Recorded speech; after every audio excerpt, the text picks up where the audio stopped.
Hi friends, welcome to Tara's Cooking World. இன்னைக்கு நம்ம என்ன பார்க்க போறோம்னா மீதமான இட்லி வச்சு ஈவினிங் ஸ்நாக்ஸ் எப்படி பண்ணலாம்னு தான் பார்க்க போறோம். கண்டிப்பா ட்ரை பண்ணி பாருங்க, ரொம்பவே நல்லா இருக்கும். முதல்ல இட்லியை மீடியம் சைஸ்ல கட் பண்ணி எடுத்துக்கோங்க. ஒரு வடச்சட்டியில எண்ணெய் ஊற்றி எண்ணெய் நல்லா காஞ்சதுக்கு அப்புறமா கட் பண்ண இட்லியை ஒன்று எடுத்து எண்ணெயில போட்டுக்கோங்க. இட்லி நல்லா ஃப்ரை ஆகுற வரைக்கும் வெயிட் பண்ணுங்க.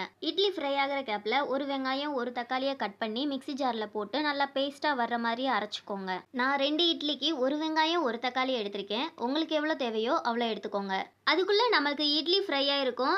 அதை எடுத்து ஒரு பிளேட்ல வச்சுக்கலாம். இட்லி உடையாம வர மீதமான இட்லியை 2 மணி நேரம் ஃப்ரிட்ஜில் வச்சுட்டு கட் பண்ணி ஃப்ரை பண்ணி பாருங்க, சூப்பரா வரும். அப்புறம் ஒரு வடச்சட்டியை அடுப்புல வச்சு 2 ஸ்பூன் எண்ணெய் ஊத்திக்கோங்க. எண்ணெய் நல்லா காஞ்சதுக்கு அப்புறமா சீரகம் 1 ஸ்பூன் போட்டு ஃப்ரை ஆனதும் அரைச்சு வச்சிருந்த வெங்காயம் தக்காளி பேஸ்ட்டை போட்டு நல்லா பச்சை வாசனை போற வரைக்கும் வதக்கிக்கோங்க. அதுல தேவையான அளவு உப்பு, கரம் மசாலா, 65 மசாலா, காரத்துக்கு ஏற்ற மாதிரி மிளகாத்தூள் போட்டு ஃப்ரை பண்ணுங்க. நல்லா சுருண்டு வந்ததுக்கு அப்புறமா தேவையான அளவு தண்ணி ஊற்றி மிக்ஸ் பண்ணிக்கோங்க. அப்புறம் ஃப்ரை பண்ணி வச்சிருந்த இட்லியை எடுத்து அதுக்குள்ள போட்டு 2 நிமிஷம் மிக்ஸ் பண்ணி கொத்தமல்லி தூவி எடுத்தா சுவையான இட்லி மஞ்சூரியன் ரெடி. இதை நீங்க ஈவினிங் ஸ்நாக்ஸாகவும் சாப்பிடலாம், நைட் டின்னருக்கும் சாப்பிடலாம். இது ரொம்பவே சிம்பிளான டிஷ் தான். கண்டிப்பா ட்ரை பண்ணிட்டு எப்படி இருந்ததுன்னு கமெண்ட்ல சொல்லுங்க. நெக்ஸ்ட் வீடியோல பார்க்கலாம். பாய்.